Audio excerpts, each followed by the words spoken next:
আমার কলিজার টুকরা যুবক তরুণ ছাত্র ভাইদেরকে বলবো, ভাইয়েরা চোখ আছে বলেই নিয়ামতের অপব্যবহার করে আজে বাজে জিনিস চোখ দিয়ে দেখো না। রাস্তাঘাটে মেয়েদেরকে ইফটিজিং করে ডিস্টার্ব করো না।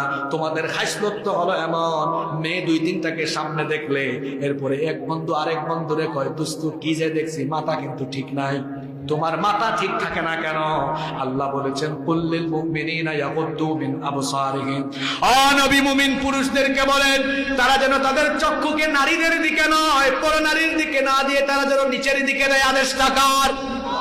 যুবক ভাইদেরকে বলবো, ছাত্র ভাইদেরকে বলবো, যারা পড়াশোনা করো হারাম রিলেশন করো না, জিএফ বানানোর ধান্দা করো না।